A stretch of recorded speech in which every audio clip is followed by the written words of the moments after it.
श्री मोक्ष मार्ग प्रकाशक ग्रंथ से तीजा अधिकार पर આપણે સ્વાધ્યાય ચાલી રહ્યો છે।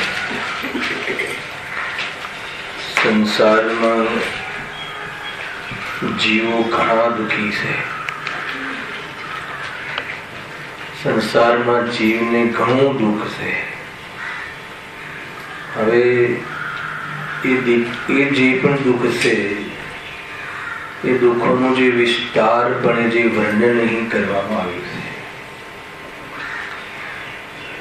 દુઃખનું વર્ણન કરવા પાછળનો અભિપ્રાય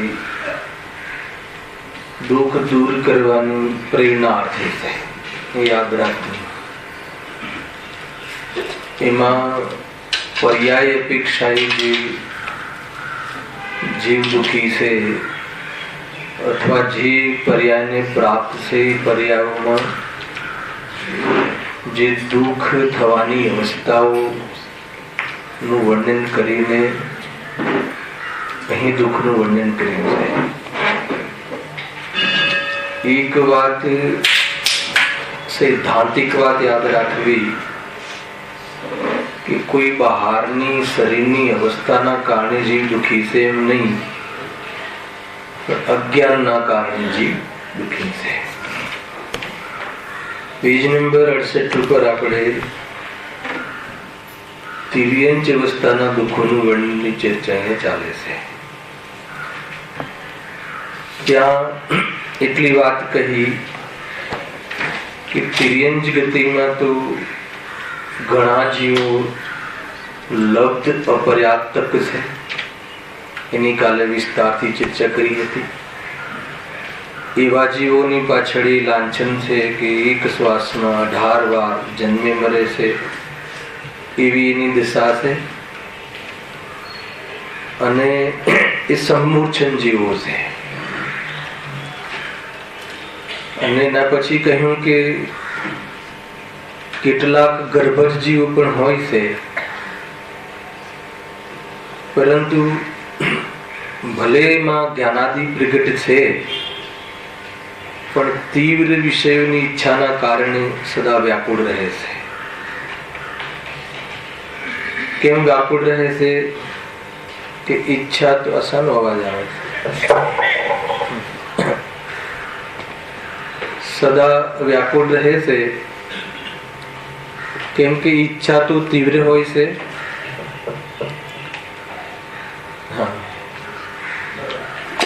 અવાજ છે ને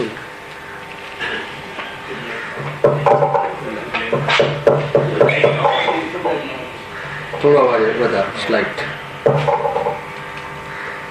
ને માઇક છે।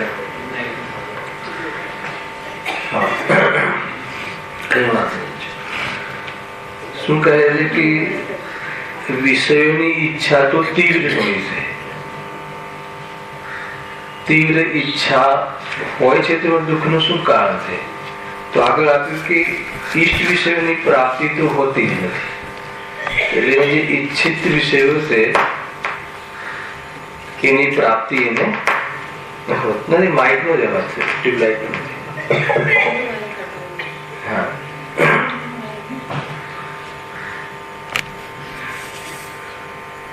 અહીંયા એમ લખ્યું વાંધો નહીં, ઉપયોગી રાખો થઈ જશે। તેઓ વિષયોની ઈચ્છા વડે સદા વ્યાકુળ હોય છે। કારણ આપ્યું, કારણ કે ઘણા જીવો તો ઈષ્ટ વિષયો, ઘણા જીવોને તો ઈષ્ટ વિષયોની પ્રાપ્તિ હોતી જ નથી, પણ કોઈને કદાચિત કિંચિત માત્ર હોય છે। અહીંયા સુધી આપણે ગઈકાલે વિષય લીધું। ઈચ્છા ઘણી તીવ્ર છે વિષયોને પ્રાપ્ત કરવાની, અને ઈષ્ટ વિષયો ઘણા જીવોને ઓછા પ્રાપ્ત હોય છે, કોઈકને કિંચિત માત્ર પ્રાપ્ત હોય છે। અને જેને કિંચિત માત્ર પણ પ્રાપ્ત હોય છે એ પણ જ્યાં સુધી મિથ્યાત્વ હોય ત્યાં સુધી સુખી કેવી રીતે હોય? સમજો, અહીંયાથી વાત આપણે ઉઠાવી હતી. કિંચિત માત્ર કોઈને પ્રાપ્ત છે કદાચિત ઇષ્ટ વિષયો, એમાં આપણે ઉદાહરણ પણ લીધું હતું કે વર્તમાનમાં ઘણા એવા તિર્યંચો છે, કૂતરાદિ, કે જેમને બહારમાં ઘણી અનુકૂળતા હોય છે, અને ઘણા એવા જીવો હોય છે એ જ જાતિના કે જે લાવારીસ હોય છે. તો મોટે ભાગે તો એમ સમજવું કે ઇષ્ટ વિષયોની પ્રાપ્તિ હોતી નથી, અને તીવ્ર ઈચ્છા હોય છે એટલે વ્યાકુળ રહે છે. જાણવાની શક્તિ હોવા છતાં, અર્થાત તો દુઃખ દૂર કરવાની શક્તિ હોવા છતાં ઉપાય કરવાનો વિચાર આવતો નથી, કેમ કે કસાય તીવ્ર હોય છે. કેટલાક જીવોને કિંચિત કદાચિત ઇષ્ટ વિષયની પ્રાપ્તિ હોય છે. પછી તરત જ બીજો પેરેગ્રાફ જોડ્યો, ભલે કોઈ વિષયની પ્રાપ્તિ હોય, બહારમાં અનુકૂળતા હોય, તિર્યંચો હોય કે જેની સાર સંભાળ કરવા વાળા બહારમાં એને મળી ગયા હોય, તેથી શું? બહારમાં ઘણી અનુકૂળતા હોય, તેથી શું? છતાં પણ જો કશાયનો મુદ્દો ઉઠાવે છે અહીંયા પંડિતજી. વળી તેઓ મિથ્યાત્વ ભાવ વડે અતત્વ સિદ્ધાંત વાળા બની રહ્યા છે. મિથ્યાત્વનું શું લક્ષણ બતાવ્યું? અતત્વ સિદ્ધાંત. તત્વ સિદ્ધાંત એ સમ્યક્તનું લક્ષણ છે. અતત્વ સિદ્ધાંત, જે તત્વ એનું છે એને પોતાનું ન માનવું, અને જેમાંથી સુખ નથી આવતું એવા રાગાદીને પોતાનું સ્વરૂપ માનવું, એ અતત્વ સિદ્ધાંત છે. સ્વકર્મનો ભૂલ જીવાજીવ તત્વ સ્વરૂપ. કસાયમાં મુખ્યપણે તીવ્ર કસાય જ તેમને હોય છે. મુખ્યતાથી કથન છે, મન કસાય પણ જીવો હોય છે, પણ મુખ્યતાથી કયા જીવની વાત છે? તિર્યંચના જીવ. કસાયમાં મુખ્યપણે તીવ્ર કસાય તેમને હોય છે. ક્રોધમાન વડે તેઓ પરસ્પર લડે છે, ભક્ષણ કરે છે તથા દુઃખ આપે છે. આ કસાયનું કામ. છઠ્ઠામાં વિશેષ ચર્ચા પણ કરી છે કે જીવ સંઘની પંચેન્દ્રિય પણ થયો, તિર્યંચમાં સંઘની પંચેન્દ્રિય થયો, છતાં પણ વાઘ, સિંહ અને એવી જાતિના ક્રૂર પરિણામ વાળા જીવોનું ત્યાં જીવ બન્યો, અને જેના કારણે અનેક જે નાના નિર્બલ જીવો છે એને મારીને ખાધા. ક્યારેક નિર્બલ બન્યો તો સબલ જે પ્રાણીઓ છે એના દ્વારા ખવાયો. આ બધું તેમ લખ્યું છે. ક્રૂરતા બતાવી છે, અને એટલી ક્રૂરતામાં આત્મહિતની શક્તિ હોવા છતાં એની યુટિલિટી કરવાનો વિચાર નથી આવતો. ક્રૂરતામાં જ્ઞાન હોવા છતાં સદુપયોગ કરવાનો ભાવ નથી આવતો. કોઈ પણ વિષયમાં, એ તો દ્વેષની મુખ્યતા કહી છે, કોઈ વિશેષ વિષયાસક્ત જીવ હોય, એમાં તીવ્ર હોય કશાય નહીં, તો એ વખતે અતિન્દ્રિય સુખની પ્રાપ્તિ કેવી રીતે થાય એ સંબંધી એને રંચ માત્ર પણ વિચાર સૂચતો નથી. એમ અહીંયા કહે છે. ક્રોધમાન વડે તેઓ પરસ્પર લડે છે, ભક્ષણ કરે છે. શબ્દ એકબીજાનું ખાવું, મતલબ મારીને ખાઈ જવું, એક જ વાત. અવિવેકી હોય છે તથા દુઃખ આપે છે. એટલા બધા જીવો હોય છે ક્રૂરતા, કે જેમ કે કોઈ સાપ હોય ને, સાંભળેલું પણ છે આપણે ગામડામાં તો, કે જયારે એના બચ્ચાઓ જન્મે ને તો કુંડાળું મારી દે છે, તેમાં જેટલા જીવ બચી જાય ને ગળી જાય છે. માતા પોતે જ એના બાળકોને ગળી જાય છે. એટલી અંદરમાં ક્રૂરતા હોય છે. હવે એને ભલે શક્તિ છે, સંઘની પંચેન્દ્રિય પણ હોય છે, કોઈ સાપ, કોઈ મન વગરનો પણ હોય છે. સાપ આદિમાં એવી જાતિ પડે છે, પરંતુ એને વિચાર શક્તિ હોવા છતાં એ બાજુ તીવ્ર કસાયમાં એટલો ઉપયોગ લાગેલો હોય છે ઈચ્છા પૂર્તિમાં, અર્થાત તો એ સંબંધી ઉપયોગ એટલો ત્યાં વ્યગ્ર હોય છે કે આત્મકલ્યાણની બુદ્ધિ એને સૂઝતી નથી. પ્રપોઝ ને લગાવી દેવું આપણામાં એ રીતે છે. વસ્તુની ઈચ્છા કરે છે તથા ઈચ્છિત વસ્તુને ચોરે છે. ગજબ છે. શું વસ્તુની ઈચ્છા પણ કરે છે એટલે બધા હોય ને ઢોર ડાકર બીજાના ખેતરમાં ઘૂસી જાય, એ પણ એક પ્રકારથી એવો ભાવ છે. અને ઘણો ક્રોધ પણ કરે છે. કોઈ કૂતરું હોય કોઈ ગલીમાં તો બીજાને ત્યાં પ્રવેશ કરવા દેતું નથી. એનું મિથ્યાત્વ. શું કામ નહીં પ્રવેશ? આ ગલી મારી છે અને બીજાને આવવા ના દે ત્યાં, તો એમાં એ મિથ્યાત્વનું છે ચર્ચા. માયાચારી પણ ઘણી હોય છે ત્યાં. માનો કે જે ઉંદર હોય છે ને, ઉંદર તો કેવી રીતે કરે ખબર છે? ફૂંકી ફૂંકીને કરે. તો ફૂંકે છે શું કામ? એની પાછળનું એક મનોવિજ્ઞાન કામ કરે છે કે આ જીવને ફોસલાવે છે. કોને? બુદ્ધિશાળી મનુષ્યને. એની પાછળ આ કહ્યું ત્યારે શાસ્ત્રમાં કે એની પાછળ એનું મનોવિજ્ઞાન કામ કરે છે કે એટલે એ જરા ત્યાંથી નિશ્ચિંત થઈ જશે ને પછી હું મારે જે કામ કરવું છે, ડંખ મારવાનું કે જે મારો ખોરાક લેવું છે એ લઈશ. તો એવી જાતિની અંદરમાં આ એની કશાયોની ક્રૂરતા બતાવી છે. પછી એના પર આપણી ક્રૂરતાના કારણે એના ઉપર જે મતલબ કે પ્રહારો થાય છે અને જેટલા આપણે અત્યાચાર કરીએ છીએ એની ચર્ચા પછી આવે છે. પરંતુ આ પણ એક અહીંયા બતાવ્યું છે કારણ કે કર્મને લઈને બતાવ્યું છે ને, એ પર્યાયમાં તિર્યંચની પર્યાયમાં ક્રોધ માન માયાની તીવ્ર ઉદય હોય છે, અતત્વ શ્રદ્ધાન પણ હોય છે. હવે તમને એમ લાગે કે એને સ્વપરનો વિવેક નથી હોતો, એવી કેવી રીતે સિદ્ધ થાય છે? તો અમને બતાવ્યું ને, ન પૂછવા દે તમે. એની એક જગ્યા ત્યાં કવર કરી હોય ત્યાં બીજાને ન આવવા દે. એ નોટ કે એટલી જગ્યામાં અહમ બુદ્ધિ છે. અને જગ્યાની સાથે અહમ બુદ્ધિનો સંબંધ નથી. પર વસ્તુ મારી છે એવી માન્યતા એને બેઠી છે. જગ્યા તો એક પ્રકારથી સંયોગની ઓરથી આપણને ધ્યાન કરાવવામાં આવે છે કે આને પણ એકત્વ બુદ્ધિ. કોઈ પદાર્થ પ્રત્યે એકત્વ બુદ્ધિ ને કોઈ પદાર્થ પ્રત્યે પરત્વ બુદ્ધિ, એમાં પદાર્થનો રોલ નથી. એનામાં એવી જાતિની ખોટી બુદ્ધિ છે. અરે જે પર્યાય પર ચીડ કરે છે આપણે અત્યારે હાલ, એ પર્યાયમાં પ્રાપ્ત થઈ જઈએ તો એ પર્યાયમાં એકત્વ બુદ્ધિ થઈ જાય. જે પર્યાય પર ચીડ કરીએ કે આ ઉંદર બિલાડા થોડી બન્યું છે આપણે, પરંતુ આપણે એ પર્યાયને પ્રાપ્ત થઈ જઈએ તો બધી એ પર્યાયની અંદર આપણને એકત્વ બુદ્ધિ થઈ જાય છે. એમાં ગમી જાય છે, છોડવા તૈયાર થતા નથી. એટલે અતત્વ શ્રદ્ધાન કહ્યું. આ તે ક્રોધાદિના પરિણામ પણ હોય છે. જો માયા લોભ વડે તેઓ છળ પ્રપંચ કરે છે. માયાચારીની પણ બતાવી. લોભ પણ હોય છે કે મતલબ એ આટલા એરિયા કવર કરી લીધા, એમાં લોભ કશાય કામ કરે છે. ભલે એક મનુષ્યની જેટલી લોભ કશાય પ્રવૃત્તિમાં દેખાય છે એવી ભલે ન દેખાય. એ અર્થ એવો નથી કે એને લોભ કશાય નથી. વળી કોઈને કદાચિત ના રહ્યું હાસ્યાદિક વડે તે કશાયોના કાર્યમાં પ્રવર્તે છે.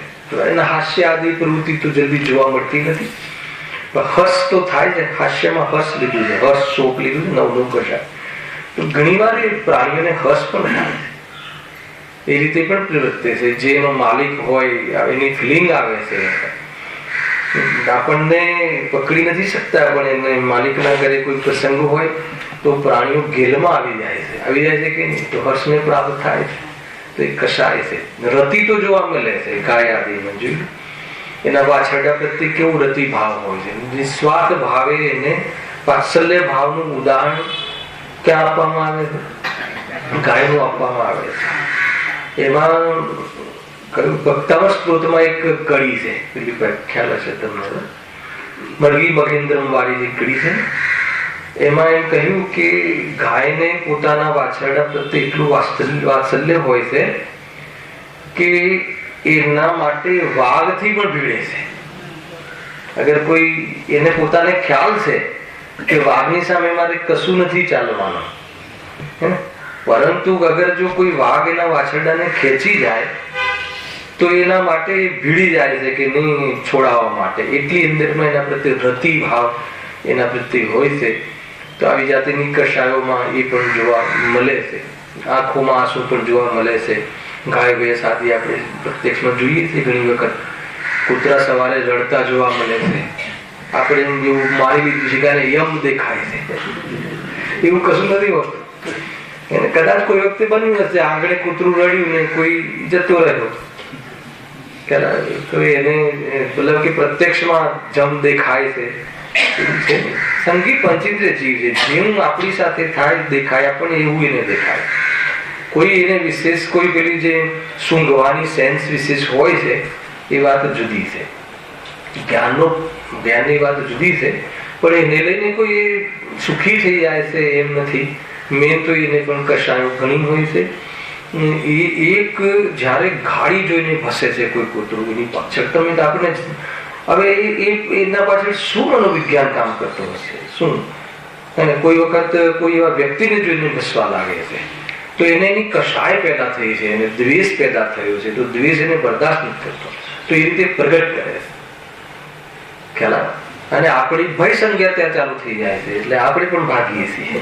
દરેક કશાયોથી જે બધી જગ્યાએ દુઃખી છે. આ એકદમ પ્રેક્ટિકલ બધી પ્રવૃત્તિ બતાવી છે. તિર્યન વ્યવસ્થાઓમાં કશાયને લઈને જે ઘણો દુઃખી થાય છે. જો હા, વળી કોઈને કદાચિત મંદ કશાય હોય છે. કદાચિત શબ્દ મૂકીને એનું ગૌણ પણ કહ્યું, કદાચિત હોય છે. હવે મંદ કશાય જેમ કે આપણે મંદ કશાયનું કોઈ ઉદાહરણ સમજવું હોય તો જે તિર્યંચો હોય છે એ સમોષણમાં પણ પહોંચે છે. ક્યાં પહોંચે છે? સમોષણમાં ભગવાનની વાણી સાંભળવા પહોંચે છે. ત્યાં સમજી લેવું કે કશાયની બંધતા છે. જે માણસ તીવ્ર કશાયના વિષયોમાં ન રહી અને ભોગ આદિ કશાયના ભાવ કરવાની સભાઓમાં પહોંચે તો સ્વાભાવિક છે કે બહારની કાર્યની ઓરથી એને મોહ મંદ છે કે કશાય મંદ છે એવું સામાન્ય રીતે આપણે કહી શકીએ છીએ. તો ત્યાં ભગવાનની વાણી સાંભળે છે એવા કેટલા જીવો. અને અહીંયા તો એ પણ એને એવી જાતિની વ્યવસ્થા કે એવી જાતિની શિબિરો કે એવું લાગતું નથી. અરે અહીંયા તો એકવાર મંદિરમાં હમણાં 2-4 દિવસ પહેલા બિલાડી આવી ગઈ હતી ને, તો પાછળ પડી ગયા ને, ગમે એમ કહીને બહાર કાઢો, ગુસ્સા પણ નથી દેતા, આવી નહીં કરશે. તો કોઈ સાંભળી શકે છે. એવા ઘણા જે જેમ કે વિવેકી કૂતરાઓ પણ હોય છે, વિવેકી બિલાડી આદિ પણ હોય છે. તમારે ઘરમાં ખુલ્લી ચીજ મૂકેલી હોય તો તમે જ્યાં સુધી એની સામે ન રાખો ત્યાં સુધી ત્યાં એ આવે પણ નહીં. તો એ ત્યાં એની કશાય કેવી છે? ઘણી એવી હોય છે, ઘણા જીવો મેં એવા જીવોમાં પ્રત્યક્ષમાં જોયેલા છે. આ તો તિર્યંચ ગતિ ની મનુષ્ય ગતિ તો આપણને પ્રત્યક્ષમાં આપણને જોવા મળે છે. અને નરક ગતિ, દેવ ગતિ તો આપણે આગમના માધ્યમથી આપણે એનો બોધ કરીએ છીએ. એક અમારે ત્યાં અમારા કમ્પાઉન્ડમાં એક ડોગ હતો, તો એને તમે કોઈ એવી વસ્તુ આપો અપક્ષ જેવી તો ન અડે. ખ્યાલ આવે કે ન જ લે, તમે ગમે એમ કરો, પરંતુ કોઈ એવી વસ્તુ આપો તો એ તરત લે. તો હવે એની આપણે પ્રવૃત્તિની ઓરથી કશાયનું અનુમાન કરી શકીએ છીએ કે આ જીવની જે કશાય છે એને ઘણી મંદ છે. લૌકિક દૃષ્ટિ આપણે રીતે વિચારી કે આપણને જેમ મંદિર બંધાવાનો ભાવ, જે કશાયની મંદતામાં કહ્યું કે પ્રતિમા બિરાજમાન કરવાનો ભાવ, કે એવી જે પ્રવૃત્તિ કશાયની મંદતામાં ભલે ત્યાં ના દેખાય, પંચમ ગુણ સ્થાન સુધી હોય છે. મહાવ્રત રૂપ પ્રવૃત્તિ ભલે ના દેખાય પણ અનુવ્રત હોય છે, એને એવું હોય છે એનું જીવન. અને આપણને તો આપણા તો જીનાગમમાં આપણા વર્તમાન જેનું શાસન ચાલે છે એવા વીર પ્રભુ, એમની જે 10 ભવના પહેલાની સિંહની પર્યાયને આપણને બધાને અનુભવ પડે. મોઢાની અંદર હરણ ફાડી ખાવાની પ્રવૃત્તિ ચાલે છે. આકાશ માર્ગથી રુદ્ધિધારી મુનિરાજો આવી રહ્યા છે, આવે છે કે નહીં? અને ત્યાં એમને સિંહને એવું લાગે છે કે મારી પાસે કોઈ જીવ આવતા ડરે, પણ આ જીવ એવા છે કે મારી પાસે આવી રહ્યા છે, તો એવું શું છે? અને જ્યાં મુનિરાજ આવે છે અને એને સંબોધન કરે છે કે હે સિંહરાજ, કહી તો હશે જ ને, અને આપણી ભાષા સમજી શકે એવી સેન્સ પણ થઈ જાય છે, એમ લખ્યું ગુરુદેવશ્રી. અને ત્યાં સંબોધન જે પણ કાંઈ કર્યું હશે કે આ પરિણામ રાગના છે, આ ક્રૂરતા છે, એનાથી તારું ભાવ વધે છે, એનાથી રહિત ભગવાન આત્મા છે, જે પણ કોઈ સંબોધન થયું હશે તો ત્યાં ઇમિડિયેટ સીધનો જીવ જે હોય છે એ હરણ આદિને ત્યાંથી છોડી દેશે અને એને ત્યાગ કરી દેશે. બોલો તો આ કઈ બનતા થઈ કે ના થાય? તો કદાચિત લખ્યું છે, કદાચિત મંદકશાય પણ હોય છે, ઘણી મંદકશાય હોય, ઘણા ઢોર એવા હોય છે કે સામે ન ભીડે તો એ સમજી લેવું કે તમે એને ગમે એટલી તકલીફ આપો તો પણ ન ભીડે. અને ઘણા જે એવા ઢોર હોય છે કે બસ એની આદત જ હોય છે તો કશાયની તીવ્રતા ત્યાં ઘણી હોય છે. કુલ મળીને બતાવું છે કે આ ટાઈપનું તિર્યંજ ગતિમાં કશાયનું સ્વરૂપ હોય છે. હવે એમાં વેદની આદિની ઓરથી જો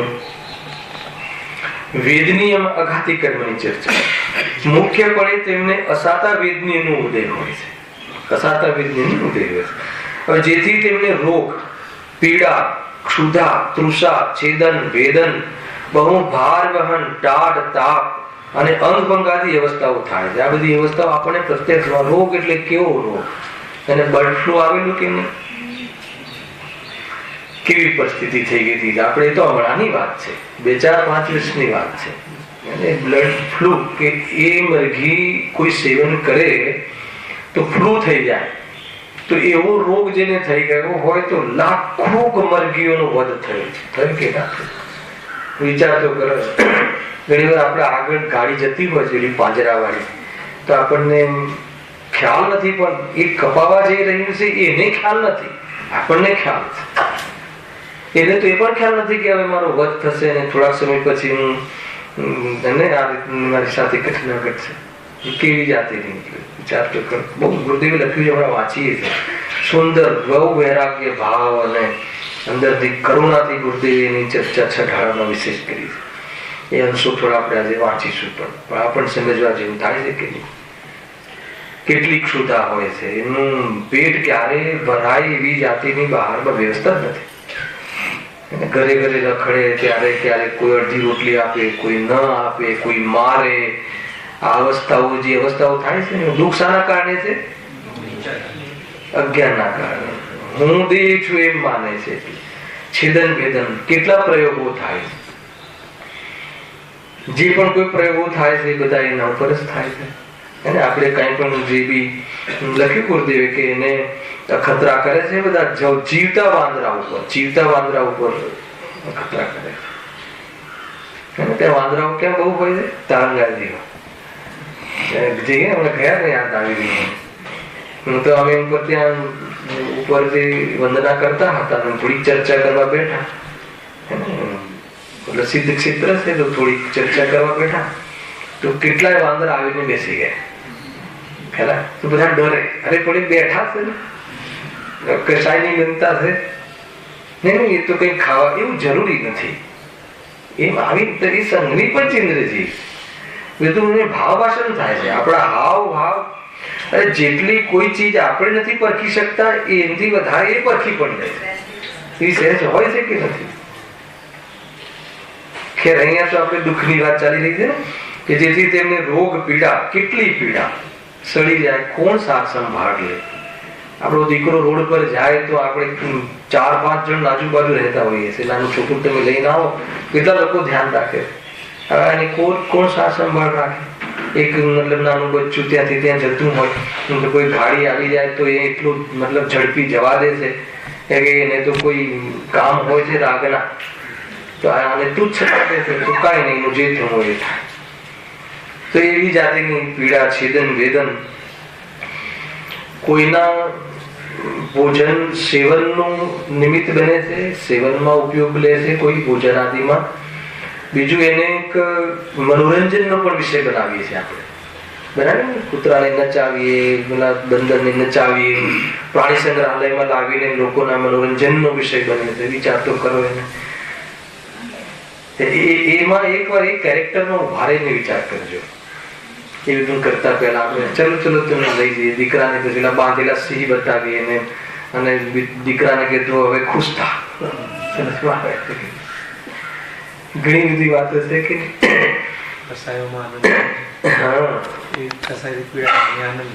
એને પીડા આપવાની અને પછી આપણે ખુશ થવાનું. નચાવો હોય ને બાંધો હોય ને, તો કહે છે કે એવું એનું જીવન છે. તિર્યંચોનું આવું જીવન હોય છે, આપણે એની કલ્પના નથી કરી શકતા. જો છેદન વેદન એમાં તો પાર નથી, એનો પાર નથી. એને એટલા અમે જયારે ભણતા ને ત્યારે કોથળા ભરીને દેડકા આવે ડિસેક્શનમાં, સાયન્સમાં. હવે તો બંધ થઈ ગયું, ગવર્મેન્ટે ના નિષેધ કરી દીધો. પણ પેલા જીવતા દેડકા આવે, એને બેહોશ કરીને જીવતા દેડકાને 4 બાજુ કરીને ખીલા ઠોકી દે અને પછી એને ડિસેક્શન કરે અને એનું કેવું એનું સ્ટ્રક્ચર ને આપણું સ્ટ્રક્ચર મળતું આવે છે શરીરનું. તો એ આપણી રાહત માટે એ જીવને આ રીતે એના પર ઘણા અત્યાચાર. એકવાર મારા ખ્યાલથી 1-2 પર્યુષણ પહેલા અહીંયા એકવાર પેલી કેસેટ બતાવી દી મારા ખ્યાલથી. કેવી જાતે આપણા થોડા ઘણા શોખ માટે પ્રાણીઓ પર કેટલા અખતરા થાય છે.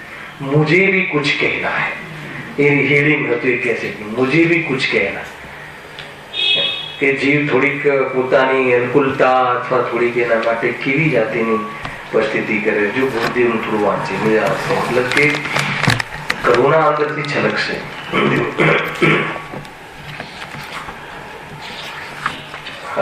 જે 50% થયા પર એ બુક છે. એક શરૂઆતમાં એમને એક લોજિક બતાવ્યું છે. આપણે તો થઈ ગયું છે નિગોદની વાત તો, પણ એમને એક લોજિક બતાવ્યું, એ જરા હું વાંચ્યું છે. તિર્યંચ ગતિના દુઃખોનું વર્ણન ચાલે છે. એમાં કહે છે, અહીં સામાન્ય જીવોને દુઃખની તીવ્રતા સમજાવવા માટે 18 વાર જન્મ્યો ને મર્યો એમ સંયુક્તથી વાત કરી છે. સાંભળજો, અહીં તિર્યંચ ગતિમાં જે છેદન ભેદનની વાત કરી. હું તમને વાત કરું છું તો તમને અંદરથી શું થાય? ખેદ થાય. ખબર છે ખેદ શાનો થાય? ખેદ થાય છે કે કરુણા થાય? દુઃખ થાય છે ને. તો એ દુઃખ શાનું થાય? એને દુઃખ થાય છે એ દુઃખ, અને સાંભળીને આપણને દુઃખ થાય છે એ દુઃખ. બંનેને જે દુઃખ થાય છે એનું કારણ કોણ? બહુ ઊંચો પ્રશ્ન છે. એને લખ્યું છે ગુરુદેવે, બહુ જબરજસ્ત. બેટા ખ્યાલ આવે પ્રશ્ન કે એ સિંહ વાઘને જે છેદન ભેદન કરીએ અથવા જે નિર્બલ પ્રાણી છે એનું છેદન ભેદન કરીએ છીએ આપણે. ઘણી બધી વાતો છે ભાઈ. એ આપણે ઠંડી લાગે તો એવા ચામડાનું પહેરી લે ને બધા લોકો. તો હવે વેપાર, હવે સિંહની કે એ બધી જાતિ તો ઓછી હોય છે. પછી એને વેપારમાં એક જેકેટના 5 લાખ મળતા હોય તો પછી સિંહને ગોળીથી ઉડાવતા કેટલી વાર ખ્યાલ આવે કે કુલ મળીને બતાવું છે કે જે છેદન ભેદન થાય છે ને એમાં જે દુઃખી થાય છે. અને અહીંયા હું તમને જેમના દેડકાની વાત કરી અંદરથી જે તમને ખેદ વ્યક્ત કર્યો એનું એ બંનેની પાછળનું કારણ કોણ? ખ્યાલ આવે? અહીંયા લખ્યું છે કોઈ દેહ કપાવાથી નહીં. જુઓ, છેદન ભેદન થી જીવ દુઃખી થાય છે એમ નહીં, શરીરમાં છેદન ભેદન થી દુઃખી થાય છે એમ નહીં. એમ અહીંયા સંયોગથી વાત કરી છે. વાત તો સંયોગથી બતાવી છે. શું કરે? જીવને સમજાવવા માટે. પણ ખરેખર તો અંદર દેહમાં એકત્વ બુદ્ધિ અને તીવ્ર મોહનું જન્મતું દુઃખ છે. એ જ રીતે નરકાદિના દુઃખના વર્ણનમાં પણ છેદન ભેદન વગેરે સંયોગથી કરશે. આગળ આવશે અહીંયા તો. પણ તે વખતે અંદરના મિથ્યાત્વ ભાવથી જ જીવ દુઃખી છે. આ શરીરમાં છેદન ભેદનનું જે છે, છેદન ભેદન થાય છે એમાં છેદન ભેદનનું દુઃખ નથી મોટું.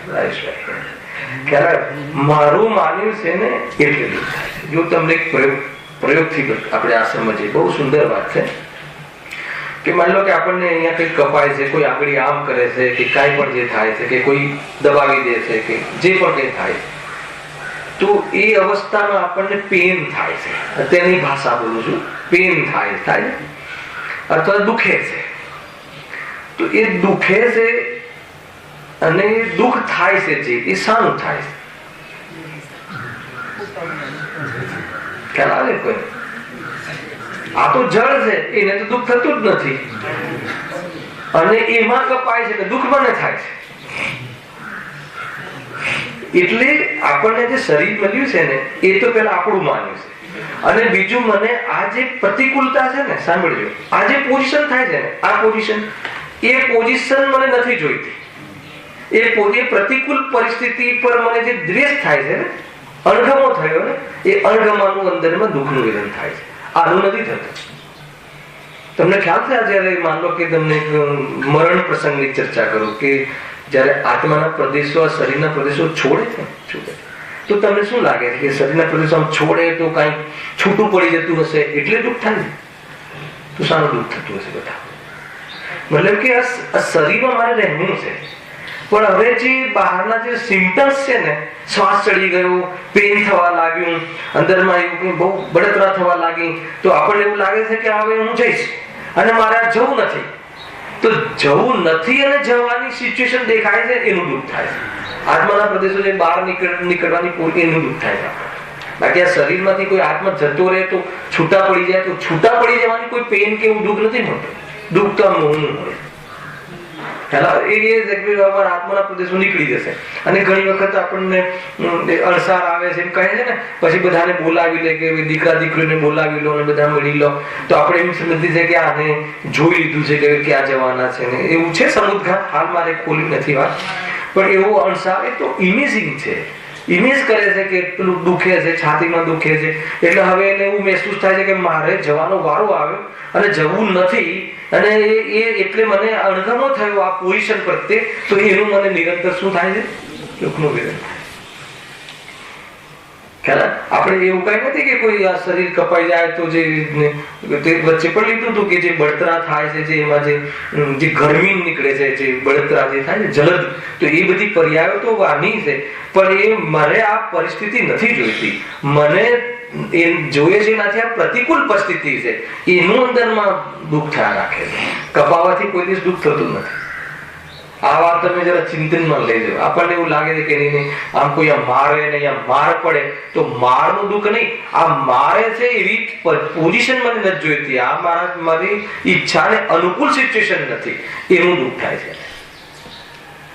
ખ્યાલ આપણને સહન નથી થતું ને જે બધું બોલીએ છીએ ને, તો એની પાછળ આલોચિક કામ કરે છે. એ રીતે છે. આત્માના પ્રદેશો બહાર નીકળી જાય તો કોઈ આત્માને શું કેવું ત્રાસ. એક જણે પૂછ્યું હતું કે એ જયારે ક્યાંથી નીકળતા હશે, અહીંયા દોટીથી નીકળતા હશે, અહીંયાથી નીકળતા હશે, ક્યાંથી પ્રદેશો નીકળતા હશે, અને નીકળતા હશે ત્યારે શું થતું હશે? એકદમ એ નીકળે એટલે પરેશાન થતા હશે?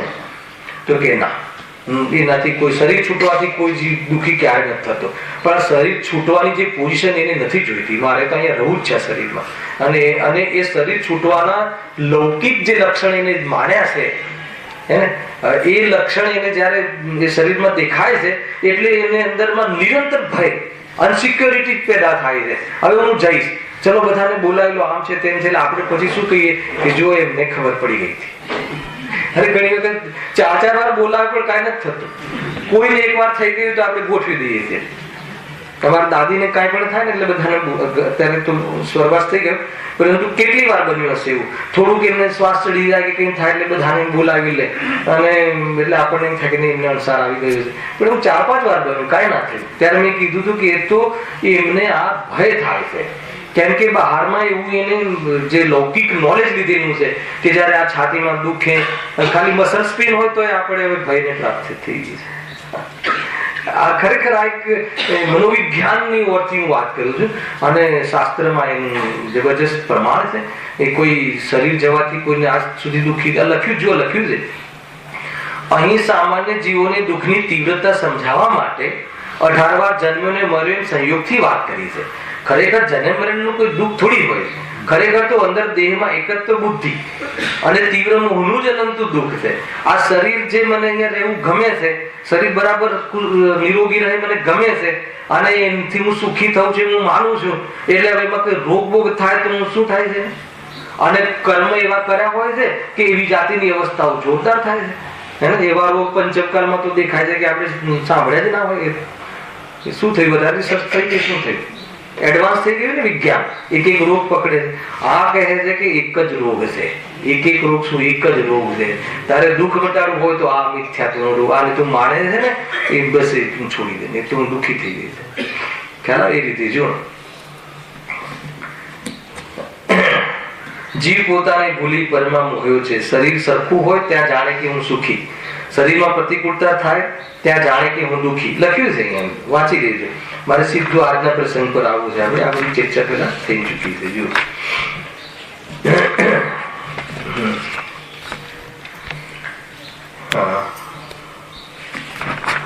પેલા એમને જે લખ્યું છે કે આજે અત્યારે ચાલે છે ભોગ આદિ એ બધું કેવું થાય છે, તિર્યંચની પર્યાયમાં અવસ્થાઓમાં થતી પરિસ્થિતિ, અને એ પરિસ્થિતિમાં દુઃખી તો એટલે જ થાય છે કે એને પોતાનું આવે છે. બસ એ ધ્યાન રાખવું. જો પાલેજમાં એકવાર નજરે જોયેલું છે, શું કહ્યું? પાલેજમાં એકવાર નજરે જોયેલું છે કે પિંજરામાં પકડાયેલા ઉંદર ઉપર એક છોકરો ક્રૂરતાથી ધગધગતું પાણી રેડતો હતો. અત્યારે આપણને જે થાય છે આમ ડચ થાય છે, શાનું થાય? કેવું થતું હશે કોને? જો કરુણાનો જયારે પ્રસંગ હોય છે ને ત્યારે તું આવા ક્રૂર પરિણામ કરે છે, અને આવી પરિસ્થિતિ તારી સાથે થઈ છે. બે વસ્તુ વિચારવાની છે. જો એક છોકરો ક્રૂરતાથી ધગધગતું પાણી રેડતો હતો. કેટલી બધી આ દશા તમે જુઓ તો ઉંદરને આપણે એક આટલો રોટલાનો ટુકડો મૂકી અને પછી એને પાંજરામાં પકડી લઈએ અને પછી બહુ સુરક્ષિત જગ્યાએ મૂકી આવીએ. બરાબર, સુરક્ષિત જગ્યાએ મૂકી આવીએ ને એ કરવું શું? ઘરમાં રહેવું હોય તો પછી શું કરવું એમ?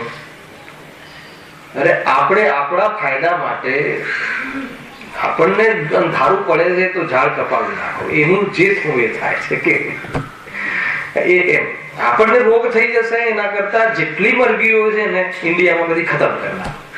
આ કયો ન્યાય છે? શું લોજિક છે? પણ આવી રીતે આવી પર્યાયોને પ્રાપ્ત આપણે અનંતવાર થયા છીએ.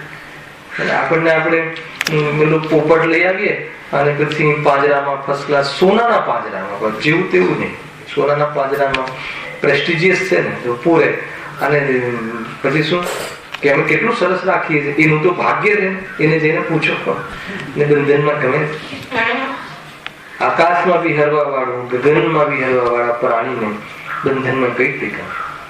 એના એ બંધનનું દુઃખ આપણને દેખાતું નથી, વ્યક્ત કરી શકતું નથી, એની પાસે આપણે સમજી શકતા નથી, એની પરેશાની આપણને ખ્યાલમાં આવતી નથી.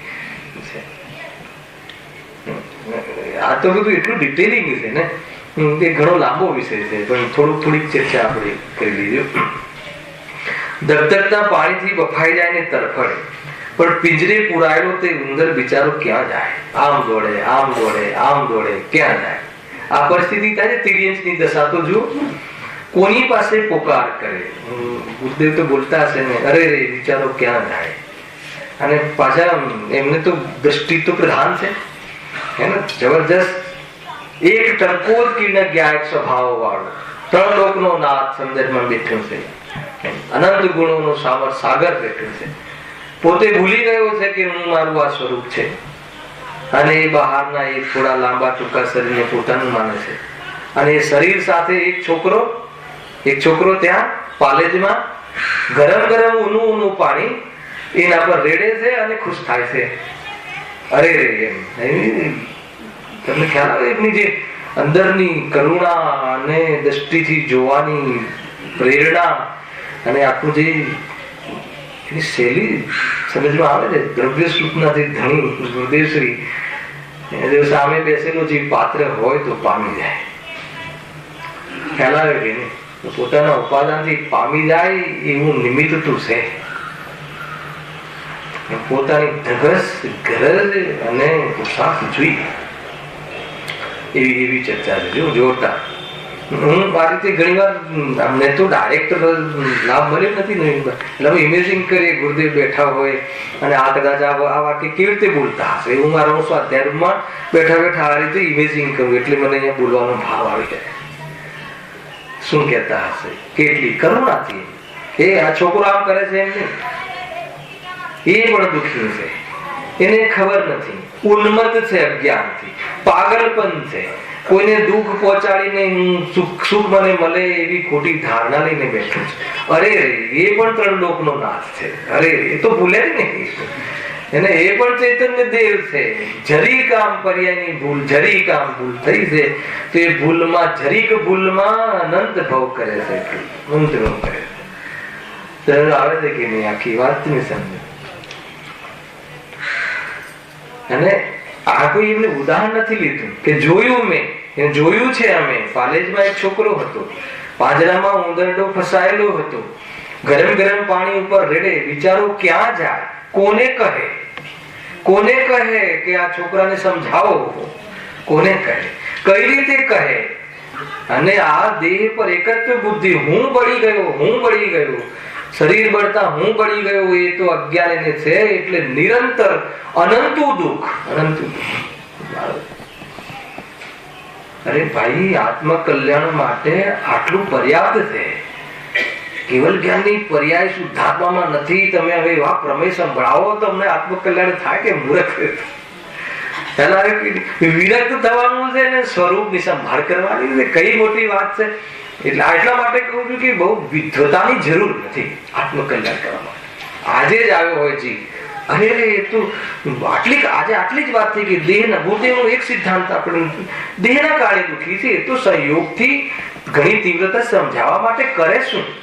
જો ઘણો દુઃખી થાય છે, પણ કેમ દુઃખી થાય છે કે શરીર ફૂટે છે, એ શું કામ દુઃખી થાય છે? પોતાનું માને છે, મારું જે માને છે, અને છે નહીં એનું. એટલી ખબર પડી જાય તો શું થાય રાકેશભાઈ? એટલી ખબર પડી જાય તો એ બધા કાર્યક્રમ બંધ થઈ જાય. કાર્યક્રમ થવા છતાં પણ સુખી થઈ જાય, અને આગામી પર્યાયમાં શરીર જ ના મળે. અશરીરી સિદ્ધ ભગવાન બહુ જબરજસ્ત છે. જુઓ, ધગધગતું પાણી રેડતું હતું, ધગધગતા પાણીથી બફાઈ જાય અને તરફડે, પણ પિંજરે પુરાયેલો તે ઉંદર બિચારો ક્યાં જાય? કોની પાસે પુકાર કરે? ક્રૂર જીવો ભૂણના બચ્ચાને ચારે પગે બાંધીને જીવતે જીવતું ભઠ્ઠીમાં શેકી નાખે અને પછી ખાઈ જાય. બળદ, પાડા વગેરે અસહ્ય ત્રાસ આપીને તેની પાસે 100 મણનો ભાર પરાણે ખેંચાવે. કેવી જાતિનું, જો કેવું, મતલબ બળદ રાખ્યો હોય તો બસ મેં પૈસા ચૂક્યા છે તો પરાણે કેપેસિટી કરતા વધારે ભાર નાખે ગાડામાં, એને ખ્યાલ ના આવે. આપણે ત્યાં જઈએ છીએ ને, આપણે ક્યાંક ઘોડા ગાડી આદિમાં 5 રૂપિયાની ટિકિટ હોય તો પણ બેસાડી દે બધાને. અરે તું આપી દે ને 200 રૂપિયા, એને 2 જણ જાવ ને, પ્રોબ્લેમ શું છે? ઢોર છે, આપણે નહીં ભાઈ તર્ક કરે, આપણે નહીં બેસે તું દાણા ક્યાંથી ખાશે? તો આપી દે કે દાણા બેઠા વગર ના અપાય. મેં આ કહ્યું જવાબ, બેસ્યા વગર દાણા ના અપાય. એવું જરૂર છે બેસીને વસૂલ કરીને દાણા આપે? આવો વેપારી છે તું, મોતનો સોદાગર છે.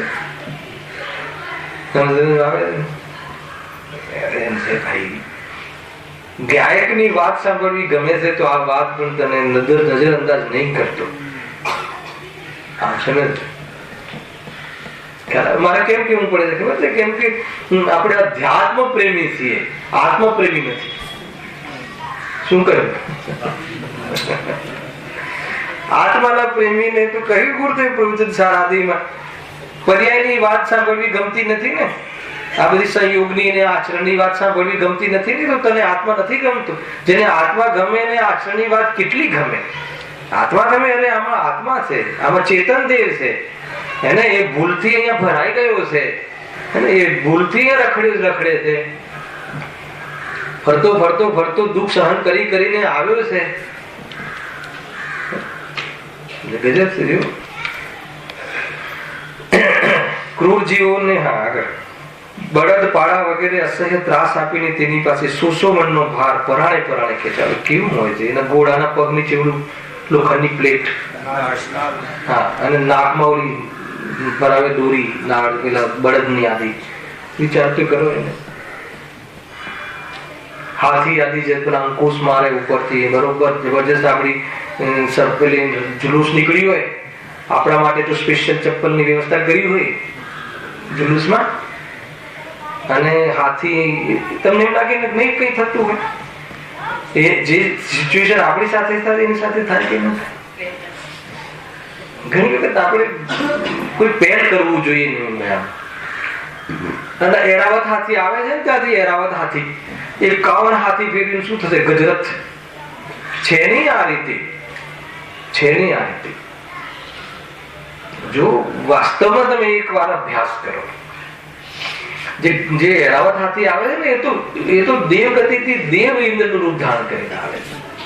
એ કોઈ આ હાથીના પ્રાણીઓનો ઉપયોગ નથી કરતા કઈ પ્રતિષ્ઠાઓમાં. ઓરિજિનલ પંચકલ્યાણ જે થતી હોય છે આપણે પણ કરી શકીએ. એવી જાતિની મોટર ગાડી લગાવવાની ને એક ફર્સ્ટ ક્લાસ હાથીનું બેનર લગાવી દેવાનું, તમને મન વળી જાય. ખ્યાલ આવે કે નહીં? ચઢાવો લીધો હોય તો શું થઈ ગયું? બધું આખું ઘર ને કાકા મામા મામી બધા બેસાડી દે. તમને વાતો સ્થૂળ લાગતી હશે. આપણે પેલી સૂક્ષ્મ વાતો સાંભળવાથી આદી છીએ ને, પણ એવું નથી. લખ્યું છે, તમે આ વાંચો ને આખું તો એમ લાગે કે ગુરુદેવે આ વાત ખુલાસા બહુ કરે. સાંભળો તમે, જ્ઞાનીઓના હૃદયમાં તો કરુણા હોય છે, હે ને? ત્યાં પરમાત્માનો વાસ હોય છે. દરેક જીવને પરમાત્મા જોવાની દ્રષ્ટિ પ્રગટ થઈ ગઈ હોય છે. દ્રષ્ટિવંત જીવોને કોઈનું દુઃખ સહન થતું નથી. કોઈ જીવ દુઃખી રહે એ પોસાતું નથી, કેમ કે સુખી થવાનો જીવનો અધિકાર અને સ્વભાવ છે. તો જીવ માત્ર સર્વજ્ઞ પરમાત્મા, કેવલી પરમાત્મા, સિદ્ધ પરમાત્માનો જીવ અને એકેન્દ્રના જીવમાં કોઈ ફેર નથી. એવી દ્રષ્ટિવાળા જીવોને બહારની પોઝિશનોના ભેદભાવો એમને હૃદયમાં ડંખે છે. ડંખે છે એ રીતે. જો બળદ પાડા વગેરે અસહ્ય ત્રાસ આપીને તેની પાસે 100 મણનો ભાર પરાણે ખેંચાવે અને પછી શરીર નીચોવાઈ જાય એટલે કાપવા માટે કસાઈને વેચી દે. કોઈ કિંમત નહીં એની જીવની. એને દૂધ આપે ને ગાય ત્યાં સુધી રાખે ને પછી કસાઈને આપી દે.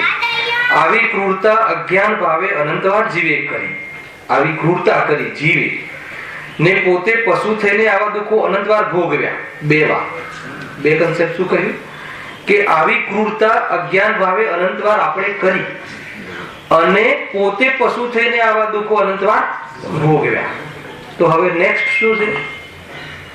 હવે નેક્સ્ટ શું પ્રોગ્રામ છે? અને પછી શું? વોટ નેક્સ્ટ લખી ને જબરજસ્ત વાત છે. એનો અર્થ થઈ ગયો કે હવે મારે આ નથી ભોગવવું. હવે આવા ક્રૂર પરિણામોથી કોઈને દુઃખ નથી આપતું. દેહ બુદ્ધિથી જીવ અનંત દુઃખી થાય છે અને એવા દેહને આપણે એની કશાયો ભડકે એવી જાતિના આપણે બહારમાં વર્તન કરીએ છીએ એ દુઃખી થાય.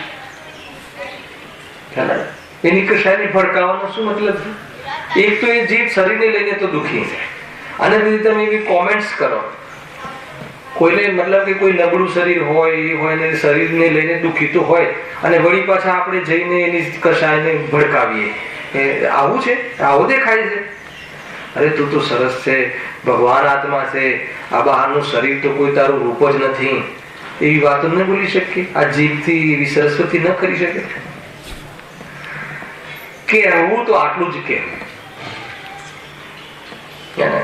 બહુ વિવેક રાખવું ભાઈ. જે વાણી મળી છે ને તો એનાથી એવા શબ્દો ખરવા જોઈએ કે જે બીજા જીવોને સાતામાં નિમિત્ત નહીં. જીવન બદલાઈ જશે પ્રવીણભાઈ. થોડી કદાચ જો આ ટેસ્ટ આવી ગયો ને તો જીવન બદલાઈ જાય. જીવન બદલાઈ જાય તો કહે છે કે જગતનો જીવ હે ને એ જગતમાં હવે અહીંયા નહીં રહે, સિદ્ધાલયમાં જઈને વિરાજમાન થઈ જશે થોડાક કાળમાં. શું ફરક પડે? આગળ ઓર લખ્યું છે એમને, જુઓને ભણતરના નામે લખ્યું છે.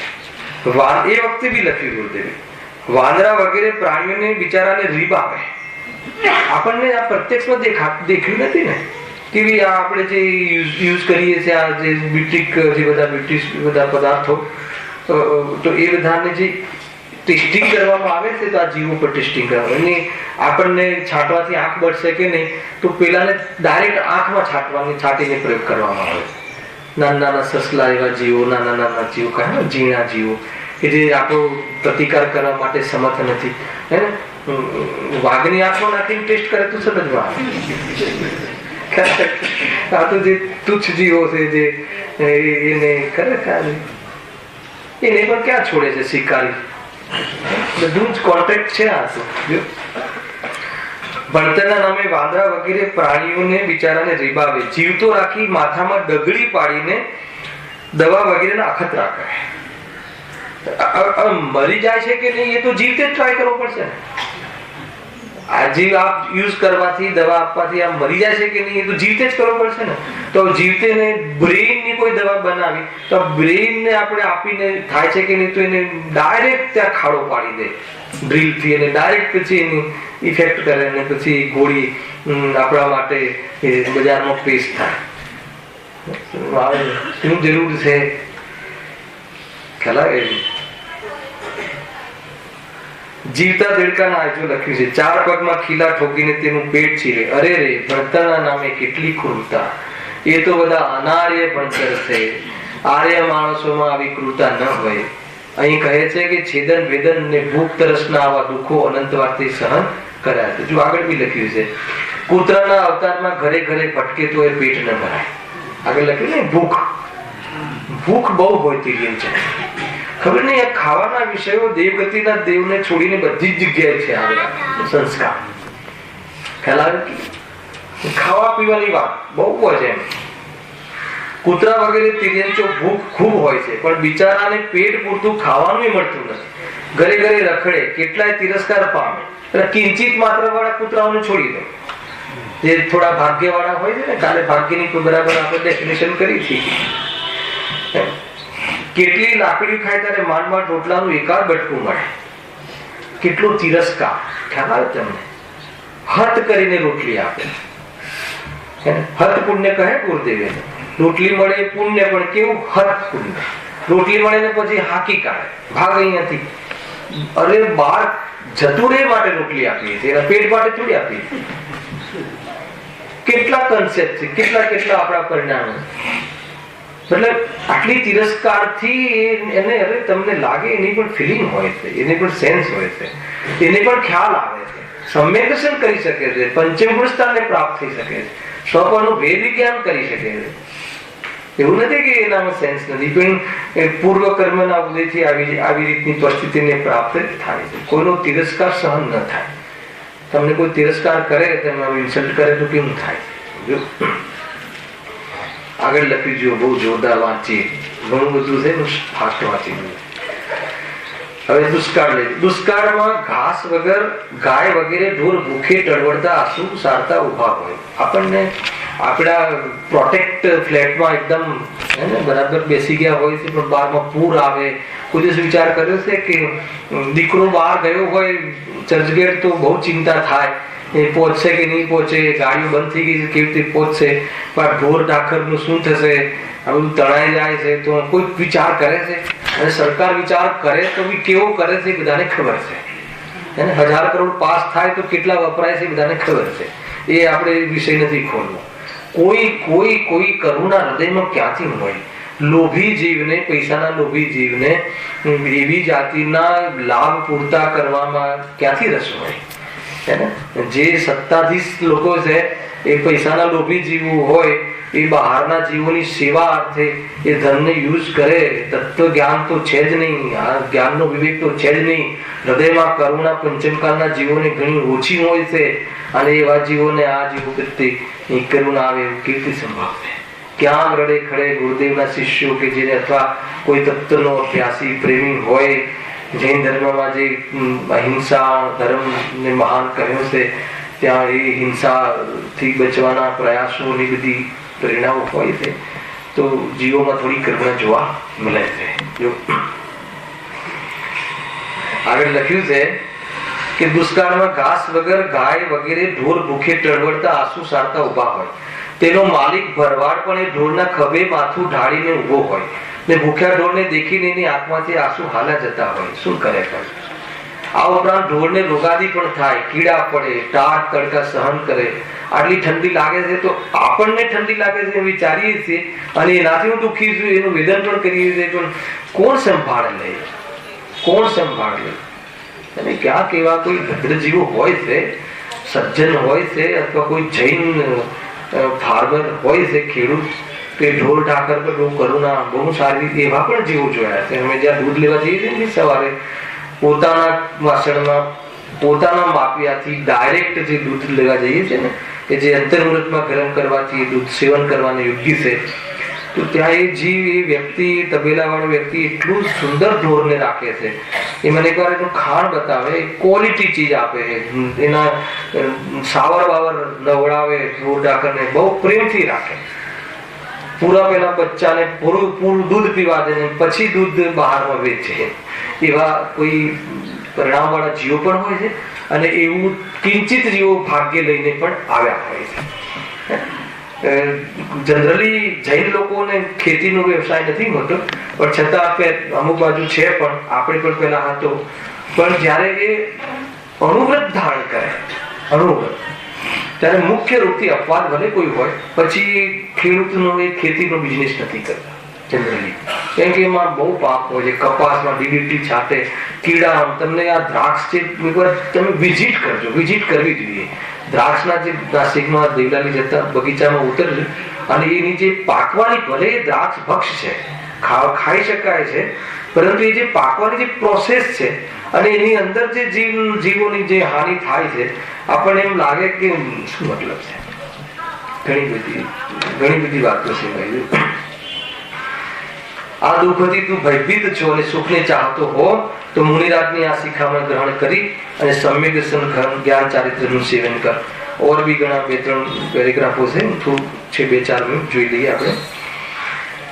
હા, તો ફરીથી એક વાત અહીંયા કહી કે શરીરના છેદન ભેદનથી હું તો છેદાતો ભેદાતો નથી, હું તો અખંડ જ્ઞાન છું, આવું ભાન તો કર્યું નથી, અને દેહમાં જ આત્મબુદ્ધિ કરીને મૂર્છાઈ ગયો છે. તે જીવ છેદન ભેદનના પ્રસંગમાં દુઃખી થાય છે.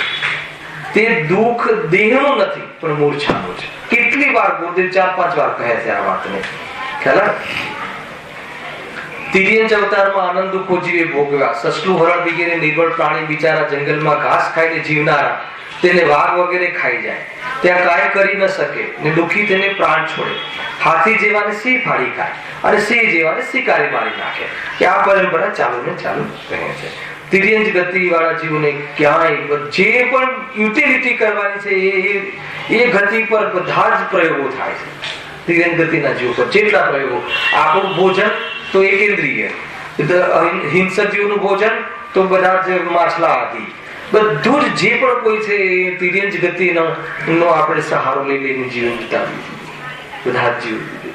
ક્યાંય બી યાત્રા આદિ જવું તો બી એનો ઉપયોગ થતો હોય છે. એક પ્રશ્ન મૂક્યો છે, સમય પૂરો થઈ ગયો, ખાલી પ્રશ્ન છેડીને મને યાદ કરાવજો. 2-3 પેરેગ્રાફ હવે આધ્યાત્મિક છે, એની ચર્ચા આપણે કરીશું. શું જ્ઞાનીને દેહના છેદન ભેદનથી દુઃખ નહીં થતું હોય? મને બતાવો કે શું જ્ઞાનીને છેદન ભેદનના પ્રસંગો નહીં આવતા હોય? પેલા તો એ કહો, જ્ઞાની તિર્યંચ હોય કે જ્ઞાની મનુષ્ય હોય, એને છેદન ભેદનના પ્રસંગો નહીં આવતા હોય? છેદન ભેદનના પ્રસંગો તો જ્ઞાનીને પણ આવે છે. કોઈ જ્ઞાની હાથી થઈ જાય, કોઈ હાથી જ્ઞાની થઈ જાય તો એને છેદન ભેદનના પ્રસંગો નહીં આવે એમ નહીં સમજતા. કોઈ મનુષ્ય મુનિ બની જાય તો છેદન ભેદનના પ્રસંગો નહીં આવે એમ નહીં સમજતા. તો છેદન ભેદનના પ્રસંગો તો આવે છે, પણ છેદન ભેદનથી દુઃખ નહીં થતું હોય જ્ઞાનીને? અહીંયા એમ લખ્યું છે. એનો જવાબ હું નેક્સ્ટ શનિવારે આપીશ, અથવા તમે આ બુક કાઢીને વાંચી લેજો, ઘણું આવે. સહેજાન